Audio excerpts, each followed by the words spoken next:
For the first time in my 18 years of blindness, I opened my eyes, only to find that the wife I share a bed with was actually the reigning empress. And the maid I bullied by pinching her face every day is the unparalleled sword immortal of the world. What's more terrifying is that even the old mud at home is a primordial demon that has lived for 400,000 years. All because the empress, fearing I might be used by those with ulterior motives, dispatched masters from all corners of the martial world to disguise themselves as ordinary folks and protect me. But how could she have known that I'm not truly blind? But I have willingly sealed my eyes and spiritual sense, because as a transmigrator, I awakened the blind sword saint system. Sealing my own eyes continuously makes me stronger. I can even draw top-tier rewards from the system. Due to my initial struggle with blindness and having zero cultivation, I nearly starved on the streets. But just then, I met a wealthy young lady. She claims that to deal with her family's marriage pressure, she wanted a fake marriage with me. Little beggar, marry me. I'll ensure you never want for food or clothes. Starving as I was, I couldn't agree fast enough. And so, by a twist of fate, I began a happy life being pampered by a rich woman. This day marks the 10th year since I sealed my eyes. The long dormant sea of consciousness suddenly echoed with the system's prompt. Congratulations, host, for drawing a top-tier reward. Turns out, my luck was off the charts. I actually drew the immortal grade reward, part of the shattering illusion sword. Instantly, a terrifying sword intent was born within me. Just a wisp of its leaking aura slashed a massive crack across the sky for miles. My heart skipped a beat. Holy crap, it really can split the heavens. So I hurriedly withdrew all my aura. I even warned myself inwardly. Haven't hidden long enough to be invincible yet. Let's keep a low profile lower. Just then, the maid Xiao Mingwe burst through the door in a panic. Master, are you alright? Your master is this awesome. What could possibly be wrong? I said, while casually pinching. Her soft, smooth cheek, the familiar, delicate texture met my fingertips. Looking at her, a sudden whim struck me. An idea popped into my head. Mingwe, do you want to learn the sword? I do. I want to protect the mistress and master. Hearing her, I deliberately put on a profound air, clasping my hand behind my back. My face cooperated with a look of reminiscence. But inwardly, I found the scene a bit funny. I cleared my throat and began to fabricate. Once a white-bearded old man said my bones were extraordinary. He said I was a 1 in a million martial arts prodigy. So he insisted on passing down a sword manual to me. He even boasted about being some kind of sword Dao champion, spouting stuff like if heaven doesn't give birth to, and the sword Dao remains eternal. At the time, I thought he was probably an old scammer. I just flipped through the book and used it as a table wedge. But there were some insights about the sword Dao in it. Thinking back, they were actually kind of interesting. I'll just casually share them with you today. At first, Xiaoling would probably just humor me, pretending to be very interested. However, as I recounted those profound insights, half-truths, half-nonsense I got from the system, her breathing unconsciously grew rapid. A clear light of sudden enlightenment appeared in her eyes. Then, dense sword intent began swirling around her, even coalescing into clusters of swaying red spider lilies. A moment later, her whole body jolted, breaking through the bottleneck on the spot. Setting the first rank in hissing Shiro. A storm of shock and awe surged in Xiao Mingyue's heart. Look at her eyes, she gazed at me, filled with unprecedented reverence. She thought to herself, The Emperor truly is unfathomable. Even a casual pointer has such divine effect. Completely unaware, I had inadvertently created a top-tier expert. I just stretched lazily, while my mind was preoccupied with other things. So I wondered about going out to buy groceries. Then I sauntered leisurely out of the house. This seemingly ordinary little village I live in is actually the rebuilt core Lingxiao Palace of the Great Wei Dynasty. Prime Minister Shen Qinzhou disguised as the village chief wore an equally worried expression as he stared at the crack in the sky. Seeing me approach slowly with my blind man's cane, he hurriedly hid his concern for the nation look. Switching to an enthusiastic smile, he greeted me. I suddenly remembered the tendon-changing, bone-shifting hand the system rewarded me. I never had a chance to test its effect. This was a ready-made test subject right here. The thought arose, and without another word, I directly raised my hand and slapped it right onto the face of this current chief minister. Then I started groping around randomly. Shen Qinzhou was so angry on the spot that veins bulged on his forehead. He held a high position, second only to one above 10,000. When has he ever suffered such a public humiliation of having his face touched? Old man, your fate is extraordinary. You should have been destined for great wealth and honor to become a prime minister. Why are you stuck in this small place as a village chief? Look more into your own reasons. Have you been working hard all these years? Has your salary increased? And I see a dark aura between your eyebrows. A bloody disaster is imminent. A snort of laughter sounded. The general pretending to sell charcoal next door finally couldn't hold back, laughing so hard he could barely catch his breath. The Grand Chancellor, who usually dominates the imperial court, is now being lectured by a blind man. What a sight. This scene is just too perfect. Just then, Empress Mu Rongwan in a black dress walked over gracefully. She had just finished hearing Xiao Mingwe's report. She became very curious about me and came to see for herself. Meanwhile, I had moved to the vegetable stall next door. The stall owner was Xiao Ming, the northern border prince's son plotting rebellion. Stall owner, do you have onions? Disturbed by the earlier celestial omen and his treasonous thoughts, he snapped without looking up. Are you blind? Look for yourself. I pointed to the black silk over my eyes. Indeed I am. Xiao Ming looked up and saw it was me. His face instantly turned as dark as a pot. He's been dreaming of usurping the throne and claiming the empress. He already sees me as the enemy who stole his desire. So he threw the vegetables down, ready to teach me a lesson. But then he heard me speak calmly. Brother, by your accent, you're from the north. Take my advice. Get your wife and kids out of there. Don't stay. Why? Is the northern king rebelling? His beloved son has sneaked into the capital to start trouble. Probably soon. The whole clan will be executed. Xiao Ming was thunderstruck, his face changing dramatically. He was horrified. His plan wasn't even in motion yet. How did this blind man know? He stared at me with murderous intent. How do you know? I smiled mysteriously and patted his shoulder casually. As a blind man, it's reasonable I can tell fortunes, right? You. Get lost. Xiao Ming was so angry he almost coughed up blood. He was about to curse when his voice suddenly stopped. Because he saw the empress in plain clothes. With overwhelming majesty, walking gracefully towards us. I turned and smiled gently at the familiar presence. What brings you here? Though all is dark, I knew she had come. Mirren Wanner's beautiful eyes looked at me with a hint of a smile. Then she glanced at Xiaoming, sweating profusely, and said casually, Just taking a stroll. I overheard you talking about the Northern King's rebellion. I would also like to hear more. In an instant, the once bustling and noisy market fell dead silent. All the onlookers were terrified in their hearts. This blind man is really foolhardy. How dare he publicly talk about such a capital offense as the Prince's Rebellion? Gasps rang out through the entire market. But I shook my head nonchalantly and spoke with great gravity, as if I was just chatting about today's weather. This isn't nonsense I'm spouting. 3 years ago, when the Empress ascended the throne, the Prince of the Northern Realm, Xiao Yuan, began secretly stockpiling troops and expanding his power. He's been wildly recruiting outlaws and desperados. His vision is always clear as day for everyone to see. Now his son, Xiao Ming, has personally snuck into the capital with elite assassins, just waiting for infernal unrest to break out. And a million-strong army from the Northern Realm will storm straight for the Imperial capital. After I finished speaking, the surroundings were so quiet that you could even hear a needle drop to the ground. Xiao Ming was completely stunned. The terror in his heart completely overpowered his anger. He simply couldn't believe it. Is this blind man cheating with full map vision or what? This top secret plan he'd spent years plotting that he thought was perfect was completely spilled by this guy like it was just casual small talk. Do you have any proof? Muron Wayner's tone turned serious. Yet a trace of imperceptible chill lurked in her voice. I immediately put on solemn, righteous air and spoke loudly. To keep our village at peace, I'll work this out for all of you right here and now. The assassins, led by Xiao Ming, are definitely hiding in the residence of the current Grand Chancellor right now. And he's preparing to stage a bloody massacre. Over there, Grand Chancellor Chin Chin, who was playing the village chief, instantly went as dark as a pot bottom and was screaming inwardly. Is this blind man's mouth blessed or something? How did he get this right too? Empress Muron Wayner gave a quick glance, and the Imperial Guard commander, disguised as a wine peddler, instantly vanished from the spot. A moment later, a secret report came back. The information is correct. Hidden assassins were indeed captured inside the Grand Chancellor's residence. Xiao Ming completely broke down at this point, his defenses shattered. Like a dead fish, all his spiritual powers healed by the Imperial Guards and was dragged away in disgrace. As he was taken away, the look he gave me was full of venomous hatred. He wished he could tear me apart and eat me alive. Buddy, let me tell you something.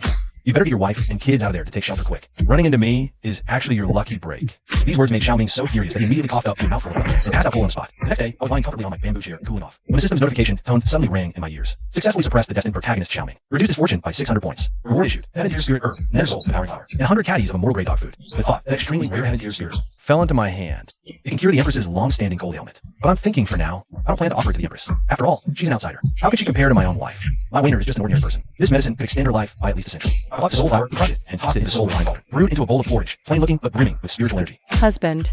Miss me already after such a short while? The courtyard gate was pushed open gently. Muron Wayner walked in, a faint smile on her face. I had already sensed her arrival. A smile immediately appeared on my face. Holding a bowl of warm porridge, I went up to her, saying cheerfully, "Here, have a bowl of porridge to ease your fatigue." The soft morning sunlight bathed our small courtyard. This scene was as ordinary as any common couples, yet carried a touching warmth. Muron Wayner was visibly taken aback. As the Empress who holds the power of life and death and acts decisively, she was long accustomed to political scheming and the coldness of it. Now, looking at her blind husband before her, with his unreserved smile, her heart felt as if something had gently bumped into it. Ripples spread. She said nothing, silently, taking the porridge and taking a sip. Then, her cool eyes suddenly widened, revealing an expression of utter disbelief. This taste is the Nether Soul Devouring Flower, the divine medicine she had sought fruitlessly for years. And now this man had actually infused it into a simple bowl of plain porridge, and just handed it to her so casually. The gentle, warm current flowed with the porridge in her limbs and bones. The cold ailment that plagued her for years, which countless imperial physicians have been helpless against, dissipated in an instant. Very naturally, I took out a handkerchief. Reaching out, I gently wiped away a trace of porridge from the corner of her mouth. At that moment, she felt her mind go completely blank. All the political skills for ruling ministers, all the lofty imperial majesty, seemed to crumble to dust before this simple, utterly gentle act. She stared at me, as if driven by some invisible force, and spoke. The Shenglong family has served as officials for generations. If I asked you to serve His Majesty, would you be willing? No, I refuse, and I refuse decisively. Muron Wanner's beautiful eyes widened in inexplicable annoyance, thinking to herself, am I some kind of beast? You actually look down on me so much? With that, she set the bowl down on the stone table beside her, and made as if to brush her sleeves and leave. Before I could even figure out why a woman's heart is so fickle, a sharp, piercing voice suddenly echoed throughout the entire village. The Emperor has arrived. Honored Xiao Wanyu, come forth to respect the Emperor. I jolted up from the bamboo chair. What? The Emperor? Could it be that my divine prophecy at the marketplace has already reached the Empress's ears so quickly? Has she come personally just to recruit me? The maid, Xiao Mingyu, flushed bright red, and ran into the courtyard, panting heavily, deliberately putting on a show, straining her voice. Master, the Emperor is here. You must come out. She dragged me outside, before I, a blind man, could even fumble to kneel. A hand steadied me firmly on the jade palanquin. Beaded curtains and the imperial crown swayed gently in the breeze. Muron Wanner was reclining lazily upon the imperial throne. A slight curve played at the corner of her lips. Looking down at me with a teasing voice, she said, There's no need for such formality, sir. I have come specifically to invite you to serve in the court. What is your opinion on the matter? I bowed with clasped hands, refusing neither humbly nor arrogantly. I thank your majesty for your great favor, but this commoner is of shallow talent and learning. I fear I am unfit for such an important court position. Hearing this, Muron Wanner was not angered. She merely cast a faint glance at Xiao Ming beside her. Xiao Mingyu immediately understood. Stepping forward, she lowered her voice and whispered in my ear. Master, don't be stubborn. Since Her Majesty has come personally, she is determined to take you with her today. Moreover, Madam has already set off for the capital. She won't be back for a while. Don't you want to see her sooner? Hearing that Wanner had gone to the capital, after long contemplation, I finally let out a deep sigh. Since that is the case, this commoner is willing to serve your majesty with utmost loyalty. A triumphant smile curled at Muron Wanner's lips. If I don't strip away this disguise of yours, I really can't handle you. I insist on taking you by force. The more you resist, the more interesting I find it. The next day, in the Golden Yuan Hall, the Empress sat high upon the dragon throne. Her voice was clear, cold, and decisively. Zhang Guan, my beloved subject, possesses exceptional talent. I have decided to promote him to Vice Minister of the Ministry of Rights. Do any of my esteemed subjects have any objections? All civil and military officials in the court stared at her, and almost spoke for her. King of Shiliang Xiahou Yuan snorted coldly and questioned arrogantly. Your Majesty, this is a commoner who came from the wilderness. And he's even a blind man who can't see anything. What qualifications does he have to hold such a high position? Even though I can't see his sneering face, I can clearly feel the overwhelming malice coming from him. You want to mock me? Well, you've definitely kicked the iron plate this time. I sneered to myself in my heart, while quickly searching the list of future villains away in my mind. Since he was having my 40, I'll make an example of you. So I cut him off and spoke slowly. King of Shiliang, in order to break through the bottleneck of the cultivation, you didn't even hesitate to practice that heinous, forbidden, evil art. You held an evil ritual by poisoning 100,000 innocent civilians. This kind of behavior is utterly devoid of conscience and humanity. I have a summoning curse that can force this villain to reveal his true form. With that, before anyone could react, I immediately casually decided to string obscure incantations. But who would have thought that Xiahou Yuan, who was just graceful and imposing a moment ago, suddenly got a twisted and ferocious look on his face. Faint wails of countless wrong souls could be heard coming from under his skin. It looked like they were about to break out his body and tear him to pieces. The Emperor resentful and stood up, feeling his sharp eyes. All the ministers in the hall turned pale with shock, terrified in their hearts. Is this blind man really an omniscient sage? Just then, a young civil official muttered in disbelief. He thought I must have investigated this beforehand, and that it wasn't some divine revelation. So I turned my head with a half smile on my face, and said slowly in his direction, "Oh, then let me tell your fortune too. If I'm not mistaken, that early scholar who threw examination 3 years ago only got that position through cheating, right? Back then, your father entered it as chief examiner, afraid the examiner would ruin the favor. Even carve your childhood name, Godan, on that heavenly grade spiritual blade that was given as a bribe. Isn't that right? That civil official immediately turned as pale as ash, his legs went weak, and he collapsed to the ground with a thud. Then, just like a dead dog, he was dragged out by the Imperial Guard with blank expressions. Taking advantage of the silence in the hall, I coughed lightly, swaggered over to Grand Secretary Shun Qinzhou, and reached out to grope his old face, feeling that familiar, torturous touch. Shun Qinzhou was so ashamed and furious that he almost wanted to laugh. Then I spoke with a serious face, Grand Secretary. There's a village chief in my hometown named Shunfan. His birth date and fate are exactly the same as yours. I seriously suspect he's your long-lost biological brother. Shun Qinzhou's face twitched as he remembered his Shunfan clone. He could only endure his colleague's strange looks, and against his conscience, admit to having such an older brother. The ministers stirred, gossip about illegitimate children spreading. Shun Qinzhou felt crying, I had no fears. His lifelong reputation was ruined in an instant. He looked resentfully at the Empress on the dragon throne. The Empress, feeling guilty, waved her hand dismissively. If there's nothing else, court is dismissed. I was about to sneak off home with the slack, but the Empress suddenly called out to me. Minister, you have no fixed residence in the capital. Why not stay in the palace for convenience? I was surprised. According to the book's records, wasn't this Empress known for being aloof and proud? Why so warm to me? Thank you for your kindness, your majesty. But my wife awaits me at home. She'll worry if I'm late. The Empress savored the word wife. A strange ripple stirred in her heart. You love your wife very much. I took a deep breath and recited cheesy lines from my past life. In this vast world, I love but 3. The sun, the moon, and you. Wander's face instantly flushed bright red. She had never heard such direct, passionate confession. Her heart raced like a startled deer, too flustered to respond. She suddenly blurted out. We find your words quite pleasing. She clapped a hand over her mouth the moment she spoke, Thinking, this is bad. Then she simply turned and fled. Baffled, I made my way back to my new mansion in the capital. A familiar fragrance greeted me. Darling, you're here? Wander's lovely face blushed slightly. She replied with a barely audible hum. In high spirits, I strolled leisurely, hands behind my back, in a spacious courtyard, full of emotion. Not bad. Now, in the capital, I'm a man with property and prospects. Little did I know, from a corner, a scruffy old mutt suddenly charged out, barking furiously at me. Shoo, no sense at all. Can't you see the master of the house is home? I gave a fake kick to shoo it away, muttering, The great ways divine beast, blazing Qilin, tumbled 2.5 times, and was utterly dumbfounded. It a divine being, was mistaken for a common watchdog by this blind fool. Furious, it bared its fangs and prepared to pounce. I sensed a hint of danger, and, without thinking, casually unleashed a wisp of sword intent from my piercing illusion heart. The old mutt first stood on end instantly, crushed by that supreme, slaughterous sword intent. Its soul was nearly scared out of its body, so it immediately formed 180 half-inch, instantly beat. Then it frantically wagged its tail. It even came up to flatteringly lick my pant leg. Only then I smiled with satisfaction, reaching out to pet its head. Seriously, why didn't it just do this earlier? Why go looking for trouble? Xiao Minghua beside me watched, dumbfounded. How is this divine beast even more fawning than a real dog? Early the next morning,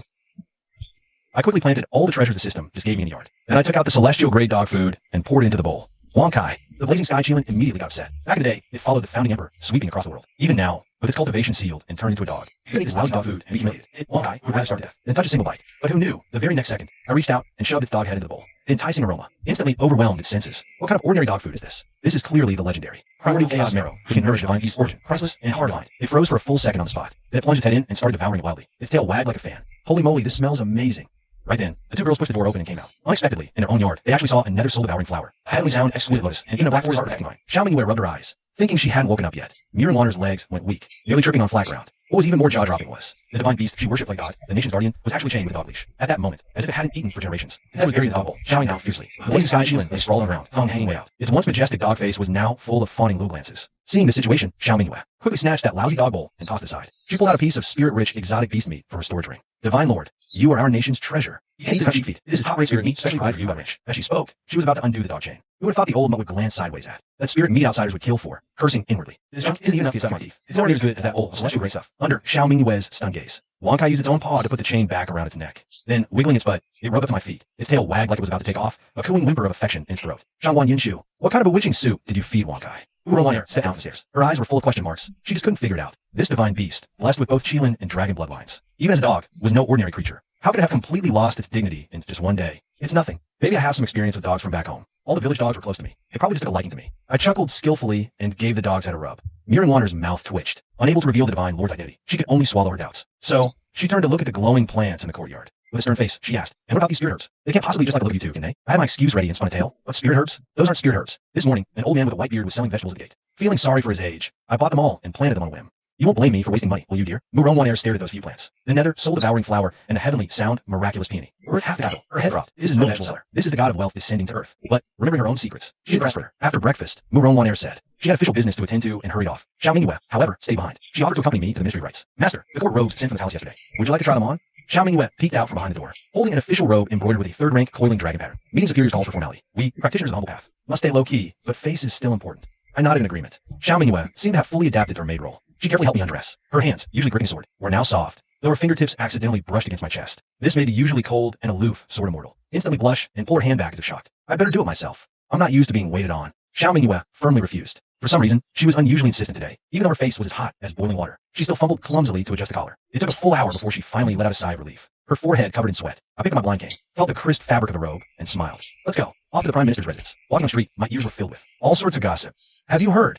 The Empress's new favorite is a blind man, a third-rank minister. TSK. If the real imperial consort finds out, he'd probably be so angry he'd flip the roof. Xiao Mingyue, wearing a blue hat, listen to these absurd comments, her eyes nearly rolling to the back of her head. These common folks have no idea that the so-called new favorite and the emperor are actually the same person. But who would have thought that in the shadows of the bustling capital, a murderous intent was quietly emerging? In a pitch-black cave outside the city, Xiao Ming suddenly spat out a mouthful of blood, his gaze terrifyingly sinister. The avatar he poured countless resources into, seen through and destroyed by that blind man with a single glance. This made him feel a threat he had never encountered before. Shangguan Yinshu, you're asking for death. Gritting his teeth, he activated the communication disc. A flicker of light, and a woman in a purple dress with a bewitching figure slowly materialized. Her snake-like waist and snow-white skin looked especially alluring under the candlelight. A turn of her eyes was pure seduction. Feng Ming, kill someone for me. The Emperor of Great Wei, Shangguan Yinshu. When it's done, I'll ensure you and your brother are reunited. The woman named Feng Ming accepted the order with a excited, trembling face. After closing the communication, a cruel smile appeared on Xiao Ming's face. What a pity. That so-called brother had long perished in the experiments. At this moment, completely unaware of all this, I had already entered the study of Chief Minister Shen Qinzhou. This humble official greets the Chief Minister. Just as I was about to bow, Shen Qinzhou acted as if he'd seen a ghost, jumping up to support me, his smile uglier than a cry. Vice Minister, no need for formalities. Please have a seat. He was desperately wishing this harbinger of doom would leave quickly. I was quite content myself, smiling as I sat down. I've only just arrived. If there's any work, please feel free to assign it, Minister.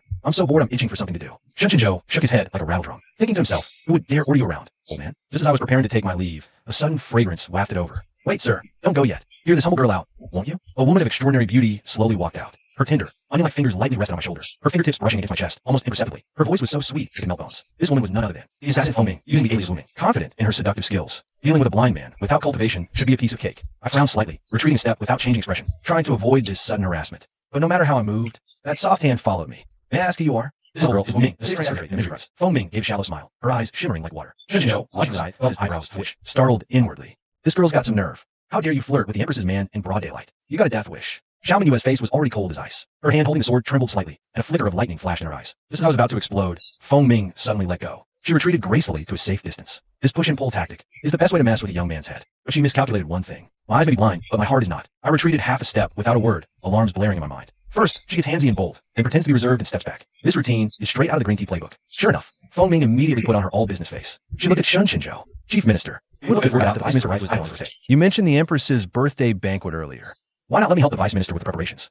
It sounded reasonable on the surface, like she was concerned for my future. But it was a step-by-step trap. Yisaid inwardly. The most cunning schemes are always disguised as being for your own good. Shen Qinzhou wouldn't dare make a decision for the real emperor, but faced with my calm expression, he could only smile helplessly. All right, we'll do as you say. The thankless task of organizing the birthday banquet, which is dumped on my head. I really wanted to knock this woman out with my cane, but I could only maintain the dignity of the Vice Minister of Rights and nod in agreement. Leaving the Chief Minister's residence, the three of us walked down the street. The atmosphere was extremely awkward. Feng Ming's cheerful voice, clear as a silver bell, chimed. Vice Minister, there are only 7 days left until Her Majesty's birthday. Why don't we find a quiet place and talk through the night? to discuss the banquet details carefully. As she spoke, her dagger-like gaze swept over the frosty Xiao Mingwei beside her. She frowned, thinking to herself, this man's cultivation is unfathomable. If I want to make a move, I need to find a way to get rid of her first. Xiao Mingwei turned her head. Her eyes were as cold as a 1,000-year glacier. Feng Ming smiled sweetly and glared back without backing down. Their eyes locked, and sparks seemed to fly in the air. Walking in the middle, I pretended not to notice their subtle battle. I just tapped my blind man's cane and sighed. The world is vast, but food is the greatest. Whatever it is, let's talk after I've eaten my fill. Perfect timing, Feng Ming said. I've just arrived in the capital, and don't even have a place to stay. I wonder if I'm lucky enough to taste a meal cooked by the vice minister. Determined to stick to my side, Feng Ming immediately put on a soft, coquettish act. Xiao Mingwei suddenly let out a cold snort. No, Minister Lang already has a wife. Please have some self-respect. I'm just here for a free meal. I'm not after anything else. Miss Mingwei is clearly just a maid. You're so nosy. Anyone would think you're the minister's wife. Feng Ming blinked her big, watery eyes. Innocent, she said, as the conversation grew more heated. I quickly reached out to separate them, afraid these two beauties would start fighting in the street. I'm just a live-in son-in-law. My wife makes all the decisions at home. If you want to tag along, fine. See if my wife will let you stay. A live-in husband? Feng Ming was stunned on the spot. She never imagined this new favorite of the court. This high-ranking official of the third grade. His true identity was a freeloader. Xiao Mingwei looked displeased. She wanted to speak, but held back. It's fine, Mingwei. Let's go. I waved my hand dismissively, but Feng Ming, who was deep in thought, the moment she heard the name Ming, her eyes narrowed sharply, staring intently at the sword-carrying, slightly awkward maid. She's the famous, aloof, sword immortal, working as a maid for a blind man. Soon we returned to the manor. In the courtyard, a woman in a married lady's dress, wearing an apron, was carrying a steaming dish from the kitchen.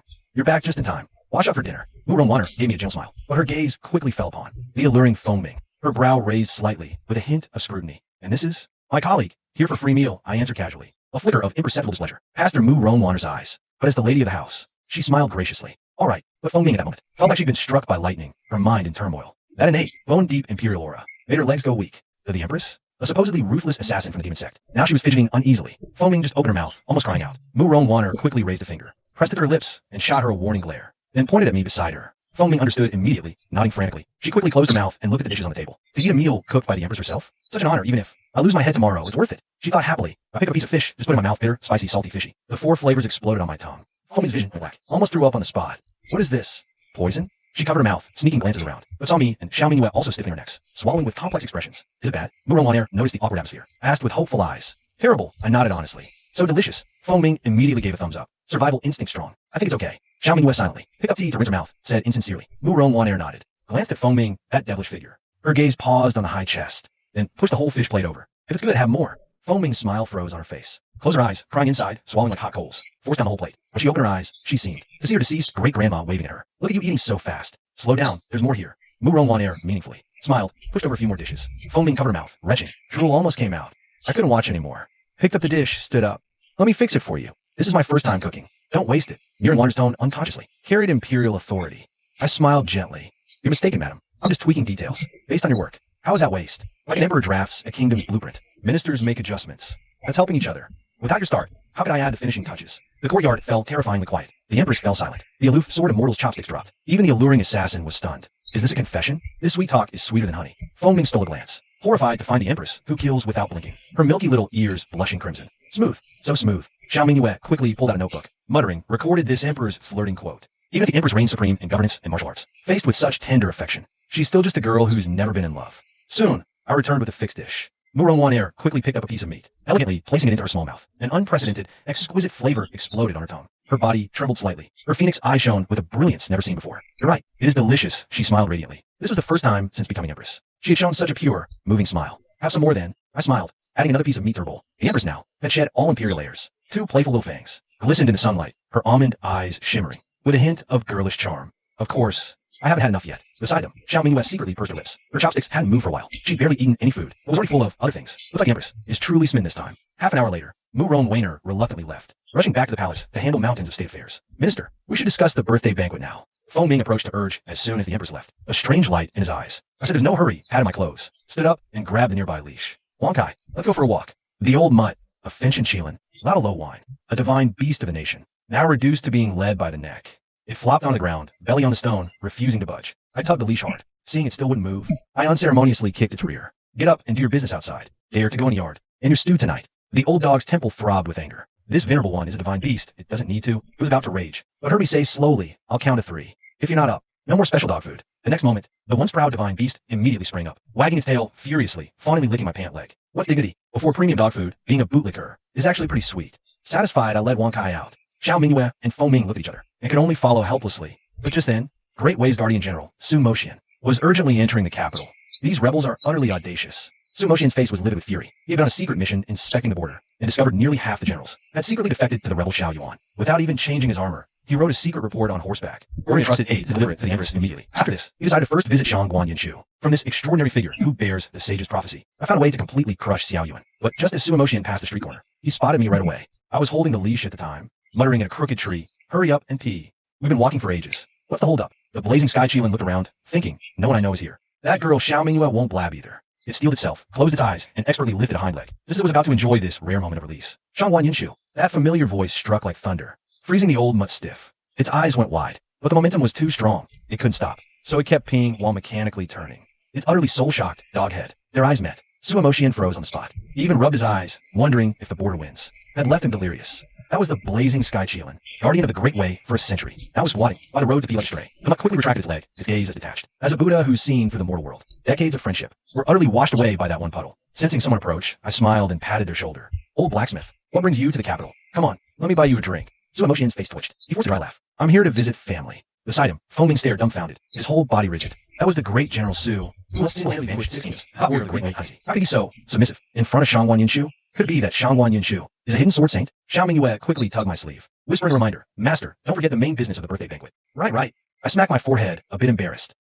Bad timing today, Brother Su. I've got work to do. Next time, I'll drink with you till we drop. With that, I tugged the leash and started back. But just then, a crisp system notification suddenly exploded in my ears. Successfully suppressed the Destiny's Child, Xiao Ming. Deducted 800 points of Destiny luck. Reward, Mortal Blade Technique. Once she transforms into 3 degrees. Reward, 20 years of pure cultivation experience. Instantly, the spiritual energy within me boiled over, rushing wildly through my meridians. And I directly broke through to the late stage of the concentrated spirit realm. Feeling power at one fingertip, and one sword could cut down a horde of demons was even more delightful. What truly amazed me was that Mortal Blade Technique could create 3 avatars with 60% of my original strength, all mentally connected. This was practically a generous gift from Xiao Ming. Back in the courtyard, Feng Ming and I sat facing each other under the peach blossom tree, discussing the banquet. Meanwhile, outside the city, Xiao Ming had just learned that his inside man at the border had been taken out, his face contorted with rage. It's all because of that damn blind man. He panted heavily, pulling out a strange, double-pupiled eyeball from his chest. It was a relic of an ancient mighty one. Once marked, nothing could hide. He sneered, activating the secret art as a light screen slowly brightened. He wanted to see if Feng Ming, whom he'd threatened with her brother's life, had gathered any intel. But the scene that appeared struck him like a thunderbolt. In the courtyard with drifting peach blossoms, Feng Ming was resting her chin in her hands, her large, dewy eyes gazing intently at the handsome young man with black silk blindfolded over his eyes. "Sir, what gift are you planning for the Empress's birthday banquet?" she asked. Her voice was sweet and coquettish, bearing no trace of assassin. "Haven't decided yet," the young man replied with a gentle smile, warm as a spring breeze. "Sir, your dog is so well behaved. How did you train him?" "Simple.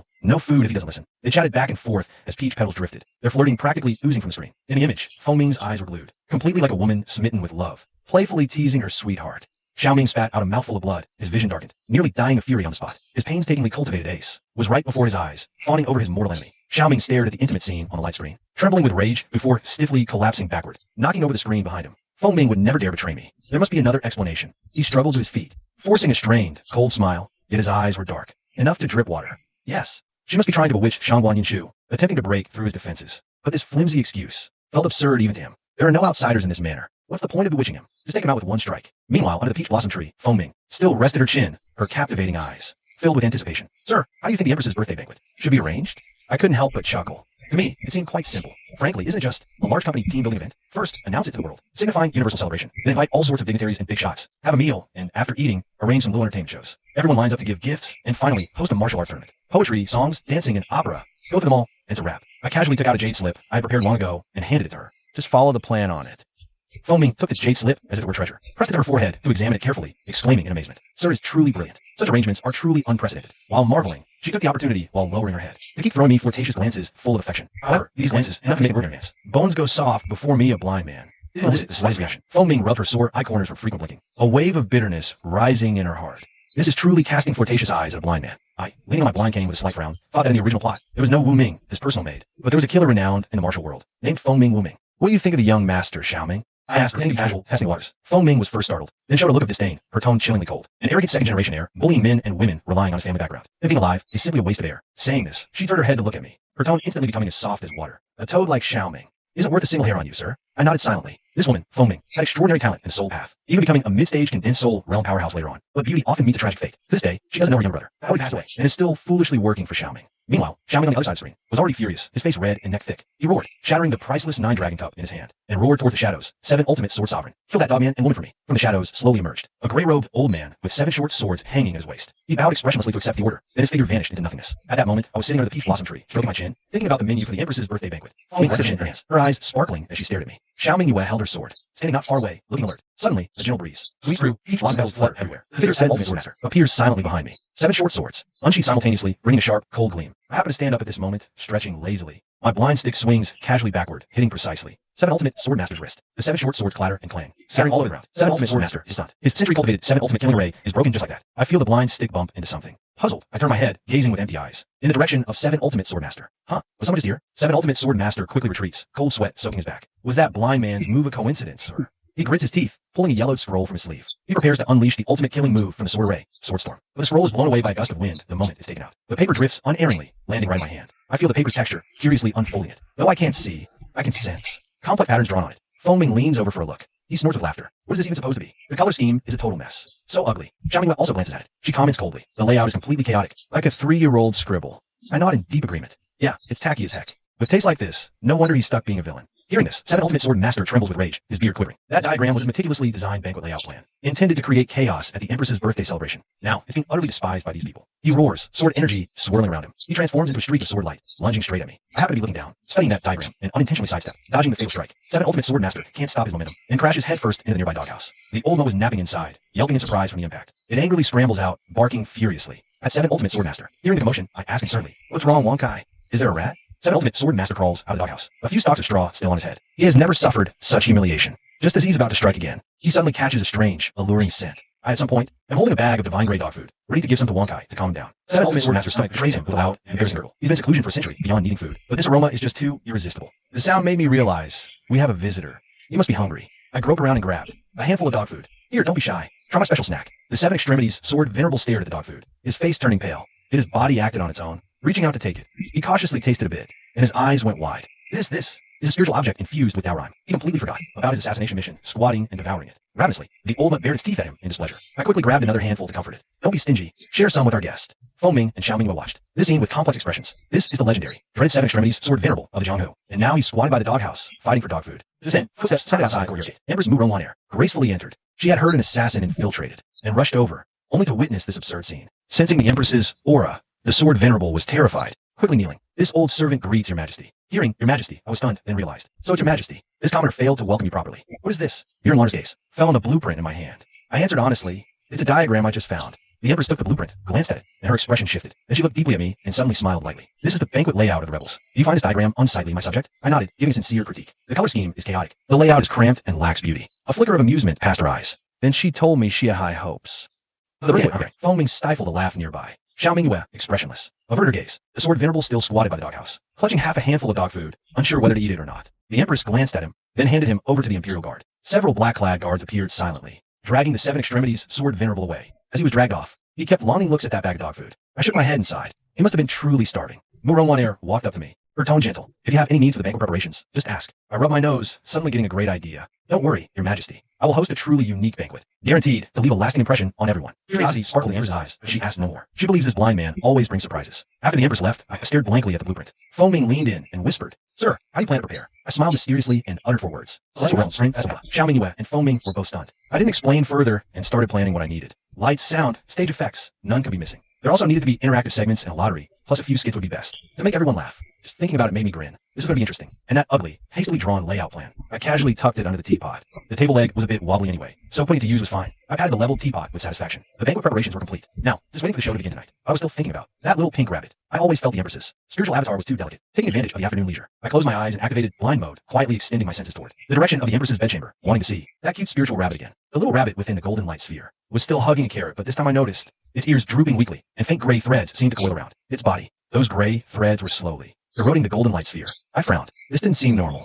The system chimed in timely with a prompt. High-level spiritual energy anomaly detected. Analysis result. Old injury not fully healed. Residual cold poison. It is recommended to use the ghost devouring flower for auxiliary treatment. Only then did I remember the spirit herb I had used before. So the Empress really did have a hidden injury. No wonder her spiritual avatar seemed weak. Opening my eyes, I stroked my chin and thought. Although the netherworld soul-devouring flower was used up, the seeds rewarded by the system were only planted 3 days ago. But there were other warming and nourishing spirit herbs in the courtyard. I should be able to concoct a medicine to alleviate it. I got up and groped my way toward a small courtyard or garden. Blind mode allowed me to see the flow of spiritual energy even with closed eyes. In a spiritual vision, those spirit herbs each glowed with their own light. I carefully selected a few with abundant yang energy. Add 2 flavors and medicinal aids. Xiao Mingyue saw me squatting by the herb garden, busy, and came over, asking softly, Master, do you need help? I shook my head, saying I wanted to brew some health-preserving tea. She didn't ask further and stood quietly to the side. I carefully washed the selected spirit herbs, placed them in a medicine pot with spiritual spring water, and simmered them over low heat. In blind mode, I could see the medicinal properties merging. Various other spiritual energies intertwined and swirled in the pot, gradually condensing into a warm, orange-red halo. While brewing the medicine, I couldn't help but mutter to myself, how is this girl's constitution worse than mine? So young, yet already carrying so many hidden injuries. She definitely hasn't been taking good care of herself. As soon as the word left my mouth, I heard the courtyard gate creak softly. The Empress, Muronwaner, was standing at the entrance, I don't know for how long. Today she wore casual clothes, looking at me with a complex expression. She had clearly heard my earlier muttering. I hurriedly stood up to bow, my movements a bit flustered. Your Majesty, what brings you here? The banquet doesn't start until tonight. The Empress walked slowly into the courtyard, her gaze falling on the medicine pot. Her tone was flat as she asked, what are you brewing? I answered honestly, a health-preserving herbal tea. As I spoke, I scooped up a little with a spoon to test the temperature. But the Empress naturally took the spoon. Let this one taste it. She brought the decoction to her lips and savored it carefully. Her cool, clear eyes widened slightly. His prescription, I explained with a smile, it's just some mild, nourishing herbs. Drinking it regularly is good for the body. The Empress put down the spoon. After a moment of silence, she suddenly said softly, you already know, don't you? I played dumb. Know what? The Empress looked directly into my eyes. Even though she knew full well I could see that I am Muronwaner, that I have old injuries, that I've deceived you for years. I scratched my head and said lightly, all I know is my wife isn't in the best health. She needs looking after, needs to recuperate well. Nothing else matters. The Empress froze. All her prepared words got stuck in her throat. Groping, I took out a small paper packet from my robe. Inside were a few amber-colored sugar balls. Made these throat lozenges while brewing the medicine earlier. Try one, see if it's sweet. I picked one up and naturally offered it to her lips. The Empress instinctively opened her mouth and took the sugar ball. A sweet flavor melted on her tongue, carrying a faint, refreshing herbal scent. Her cheeks flushed visibly at an alarming rate. The previously serious atmosphere instantly dissipated. I asked with a grin, how's the taste? The Empress took the candy and mumbled an MHM. Those phoenix eyes, always full of authority, now held a hint of panic. She seemed to want to say something more, so I popped another candy in her mouth. Have more, it's good for your throat. The second candy left the Empress speechless. She could only puff out her cheeks and glare at me. But there wasn't a trace of imperial dignity left in her eyes. More like a little animal being fed treats. Xiao Mingyue had, at some point, quietly retreated to a distance. Her back turned to us, shoulders trembling slightly. I went back to brewing the medicine, my tone casual. Drink a bowl every day from now on. You should be better in 3 months. Her voice was soft as she swallowed the candy and asked, why are you so good to me? I answered matter-of-factly, you're my wife. Well, should I be good too? She fell silent again, but I could hear her breathing grow heavier. In my blind mode, I saw that golden light sphere.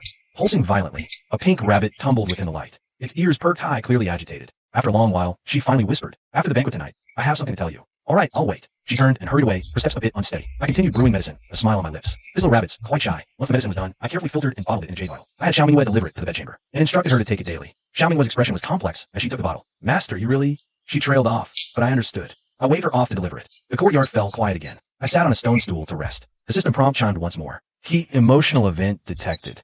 Quest log updated. Please review promptly. Can't be bothered right now. It's not like the quest will run away. Instead, I thought about what she'd say tonight. Could she really be planning to confess everything? Truth is, I'd already pieced most of it together. I just played dumb since she didn't bring it up. It's easier to get along this way. The Olma wandered over and nudged my leg. I ruffled its head. Behave at the banquet tonight. No sneaking food again. It whined in protest.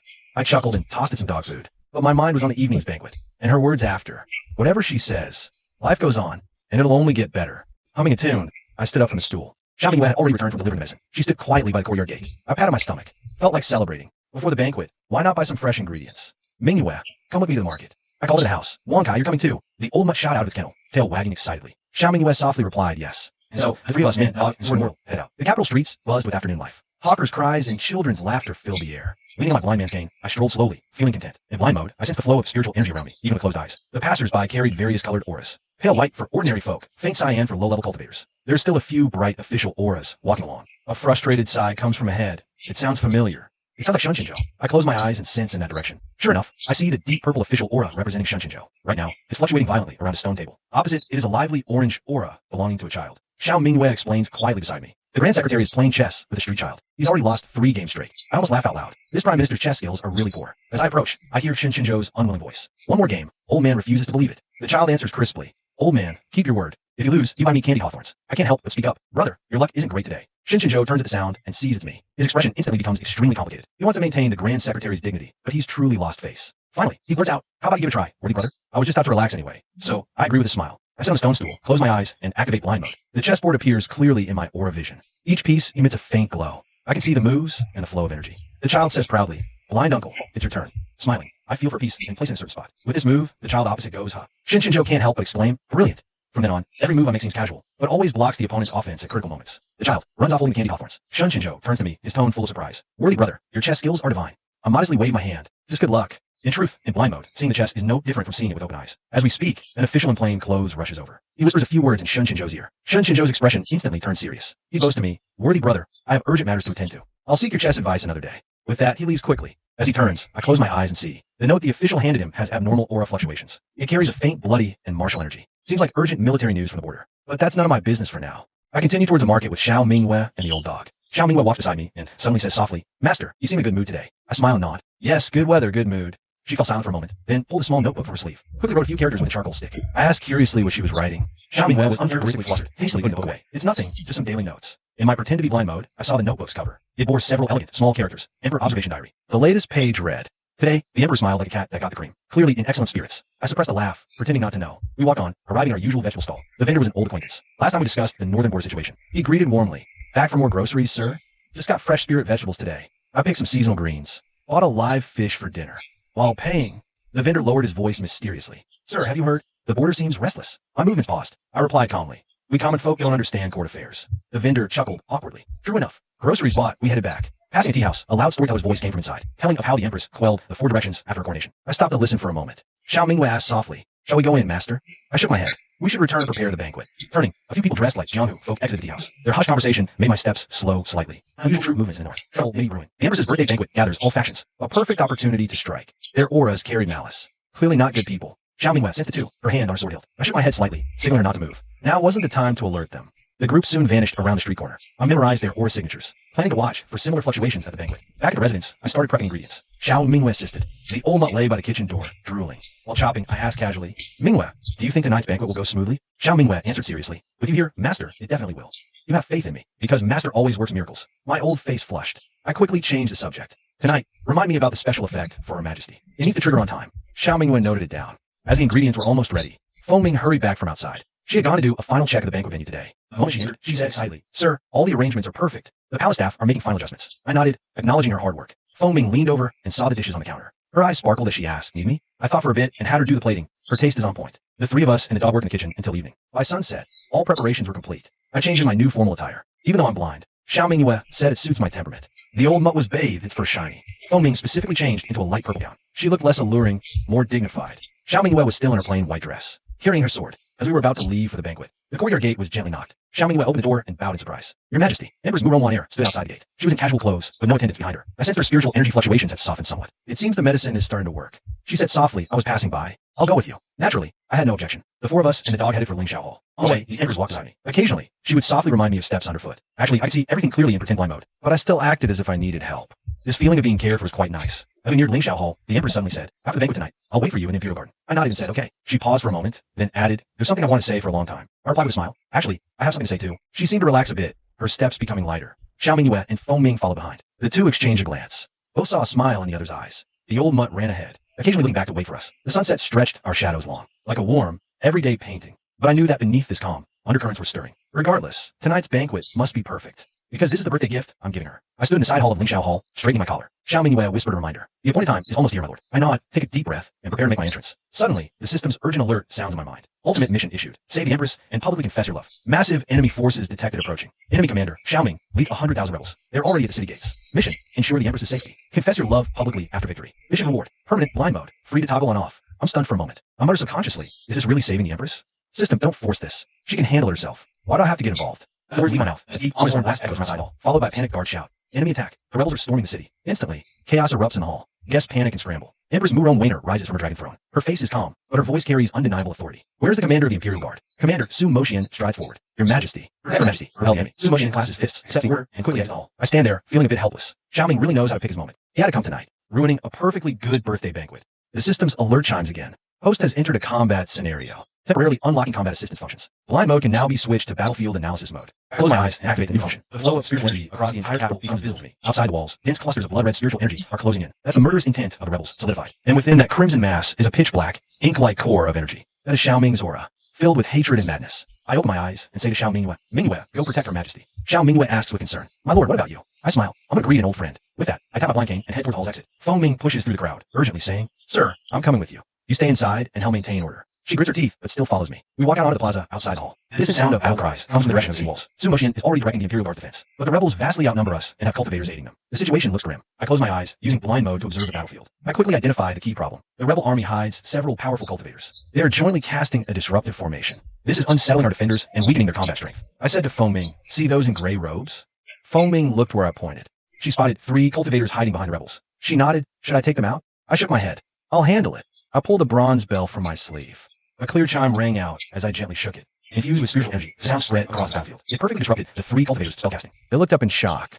I closed my eyes to lock onto their positions. Then, I made a simple move, snapped my fingers. In blind mode, I saw 3 sword chi rays shoot from my fingertips. They struck the 3 cultivators' dantians with precision. They screamed and fell, incapacitated. With the formation broken, our defenders' morale soared. Sumotion seized the moment to counterattack. But the rebels were too numerous. The walls were breached in many places. Xiaoming appeared on the battlements. He laughed maniacally and shouted, Muron One Air, today is your end. The Empress had also arrived at the square unnoticed. Standing beside me, she calmly asked, do you have a plan, my minister?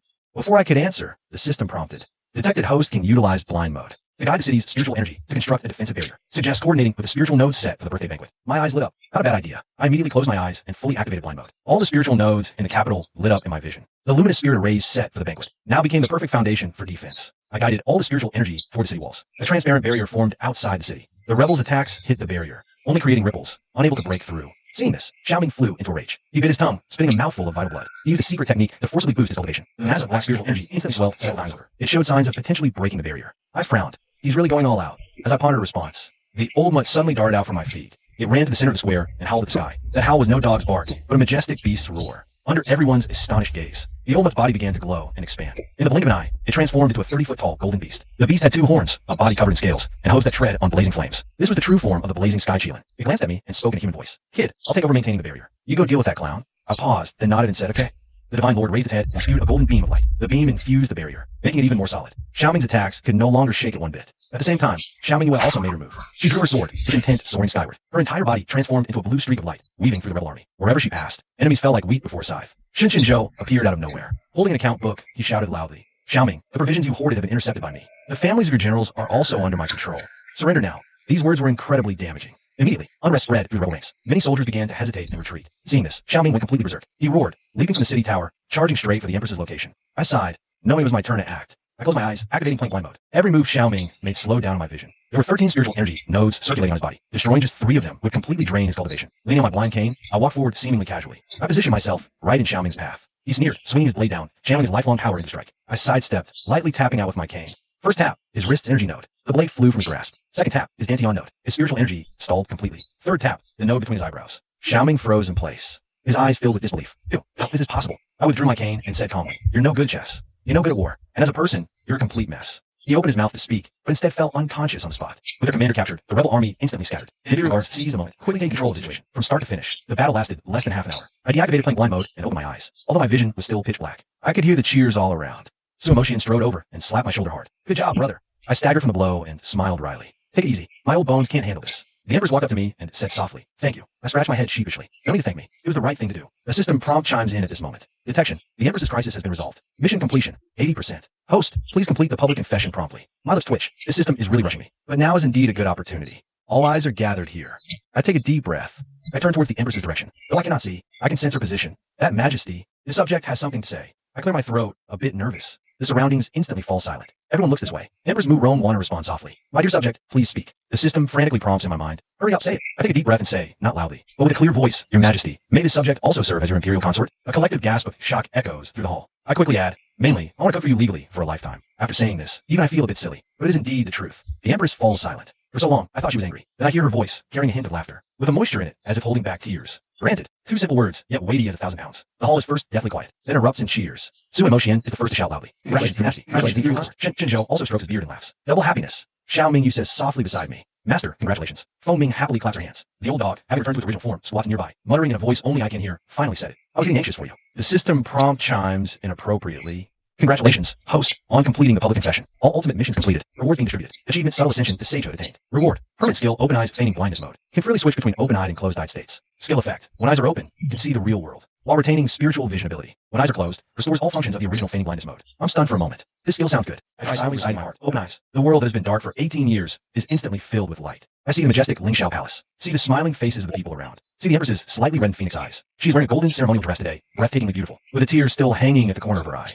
I also see Xiao Mingyu's cool face wearing a faint smile. Feng Ming is excitedly talking to the person next to her. Shen Qinzhou and Su Emotian are congratulating each other. The old one is squatting on the ground, wagging his tail like a fan. Everyone is enveloped in colorful auras of spiritual energy. The real scene overlaps with the spiritual vision. It gives me an unreal sense of dizziness. The Empress sees me open my eyes, surprised, covering her mouth. Your eyes. I smile, nodding and shaking my head. I can see, but I might close them again. She seems to understand, breaking into a smile. It's good news either way. I look around, memorizing each person's face. Then I quietly close my eyes. The world returns to darkness. But it's clearer. It's more comfortable being blind. I'm used to the dark. Suddenly seeing too much is dazzling. I mutter softly. The Empress chuckles. As you wish. Su Emotian comes over, his loud voice booming. Tonight, we drink until we drop. We'll combine the victory feast and the wedding banquet. Shen Qinzhou unusually chimes in, we should celebrate. And so, a hasty yet grand banquet begins. The palace staff quickly rearrange the venue. The fallen soldiers are probably laid to rest. The rebel captives are taken to the dungeons. Xiaoming's cultivation is crippled, and he's imprisoned separately, awaiting trial later. At the banquet, I sit beside the Empress. Though my eyes are closed, I can sense everything. Officials take turns coming forward to toast and congratulate. I respond to each, using tea instead of wine. Feng Ming quietly sits next to me and whispers, Master, can you really see?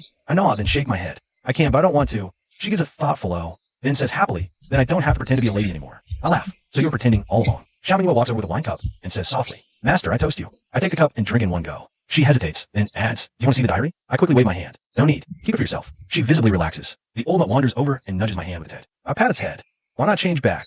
It whimpers, indicating it's too conspicuous change back. Being a dog is freer, mainly because the dog food I make is really tasty. I laugh and grab a handful of special dog food to feed it. The Empress leans over and whispers, thank you for everything today. I shake my head. I should thank you for letting me freeload meals for a lifetime. She chuckles. Then I'll leave the imperial kitchens to you. I thumb my chest. No problem. The banquet lasts until late night before everyone gradually leaves. The Empress also returns to the palace to handle post-war matters. Before parting, she whispers, the Imperial Garden date, let's do it another day. I agreed. By the time I returned to the mansion, it was past midnight. Xiao Mingyue helped me inside and then left. Alone in the courtyard, I sat on a stone stool, trying to open my eyes again. The garden under moonlight was serene and beautiful. Those spirit herbs emitted a faint glow in the night. I saw a world I could only sense before, real and vibrant. But it was too bright. I closed my eyes, and the familiar darkness returned. It was richer and clearer than before. Then the system spoke up.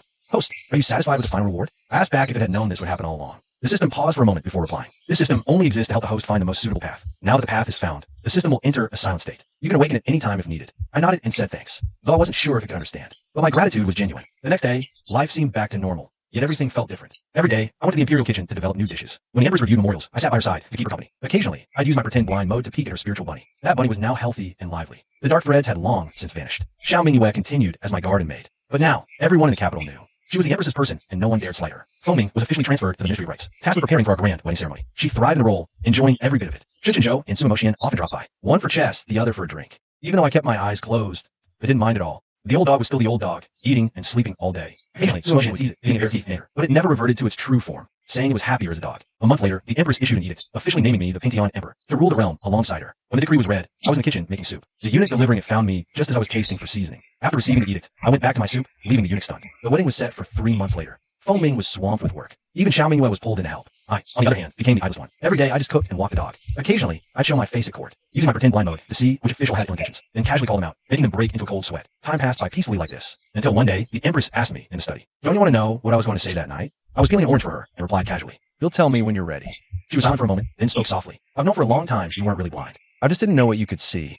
I also know about the system, because I have a similar one. Mine is called the Emperor's Cultivation System. The mission is to learn how to be a good emperor. My hands paused while peeling an orange. So we're colleagues? She nodded, then shook her head. Your system is more humane than mine. Mine only issues statecraft tasks, with penalties for failure. Smiling, I handed her the orange. Then from now on, I'll help you with your tasks. She took the orange, her face lighting up with a smile. Okay, a few days later, Xiao Mingyue came to find me. She handed me a bound booklet. Master, this is a copy of the diary. I thought you might like to see it. I took the booklet and opened to the first page. It described my thoughts the first time I taught her swordsmanship. Flipping through, it was a record of little moments. How I cooked, walked the dog, talked to people. In her writing, I was like an all-powerful fool, always with eyes closed. It seemed clearer than anyone. I closed the booklet and returned it to her. Vividly written, but don't write anymore. She nodded, blushing. News finally came about Feng Ming's brother. We found a child from back then. He was alive, adopted by a farming family, now a strong young man. Feng Ming cried her eyes out when she saw her brother. Though a stranger, the young man was willing to acknowledge his sister. I helped him settle in the capital. Feng Ming worked even more diligently. One day while playing chess, Shen Qinzhou suddenly said, the border threat is eliminated, thanks to your warning, brother. Only then did I remember the bloody note I saw on the street that day. So he had been prepared, able to turn the tide.